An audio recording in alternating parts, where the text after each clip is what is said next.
This afternoon we're going to take a look at a completed job. This is actually a follow-up video.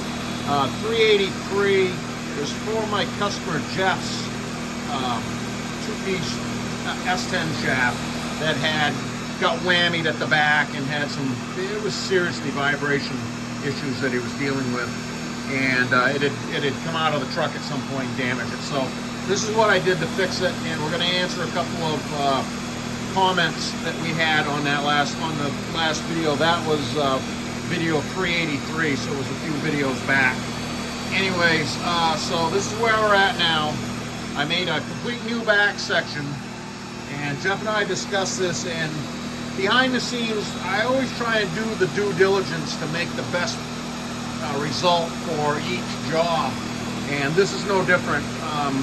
In that first video I speculated that the slip yoke that engaged the transmission wasn't going into the transmission very far, and that turned out to be the case, to like almost 2 inches. So it really only was about that much into the transmission. And Jeff and I went through this, and I sent him home with some stuff, and that's how we proved it all out. So what we did was, and at the time also I made the first video, I wasn't really aware of the full situation here. I knew it was S10 related, but that was about it. Turns out this truck is a badass 39 Plymouth pickup body transplanted onto an S10 chassis, and the Plymouth, the original body's been in their family for a very long time, so it was sitting rotting in a field, and Jeff got it and made it into this badass street rod. So yeah, thumbs up, Jeff. That's definitely a win. So now back to the drive shaft situation. We'll answer the questions at the end. So because I speculated that it was too short, we did the due diligence, like I said, and what we ended up doing is this front section could fly again, so I made him a new back section that was 2 inches longer than the old rear section, so that had the net effect of pushing the bearing ahead and putting the slip yoke back into the transmission the depth that it should be. And since this is a highly modified chassis anyway, he's just going to extend the mounts where the center bearing lives and bolt the center bearing back down just a little bit further ahead. The new back section is longer. It is it's mechanics sprayer both ends, GM internal clip. It has Spicer's 795 snap tights, the best U-joints on the road in all 3 spots, at the transmission, center bearing, and rear axle. Let's see, Niapco 2-28 437 weld jokes at both ends. Those are high quality weld jokes, head and shoulders better than the production ones. 3-inch 083 Spicer tubing. We're rerunning his bearing there. That was brand new, and it's going to fly to fight another day. And that pretty much sums that all up.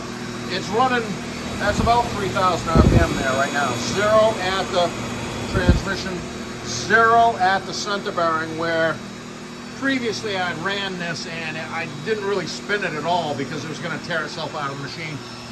Dead flat, 0 at the rear axle as well. So this is going to be light years better than the problems that he was experiencing previously.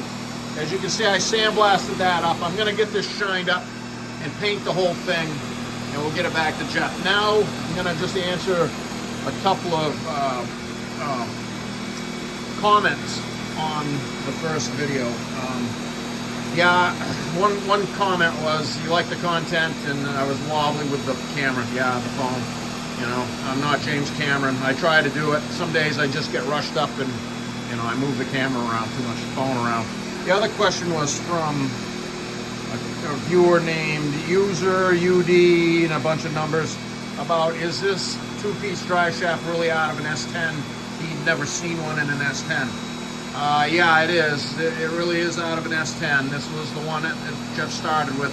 And additionally, throughout the years, I've seen I'm not going to say a bunch, but they're out there, S10s, the 2-piece drive shafts. I hardly ever see the trucks. So I'm just speculating here, but I'm thinking it's a long box crew cab or cab and a half situation, something like that. But they are definitely out there. You can see another one if you go back to November 20th on video 353. It's another one of these two pieces for an S10. It has double carbon CVs there and at the rear axle. Kind of a crazy over engineering thing that they did, but it was there, and that's what they had back in the day. So we're gonna wrap this up, and we're gonna get this back to Jeff, and the Plymouth Street Rod pickup is gonna live to fight another day.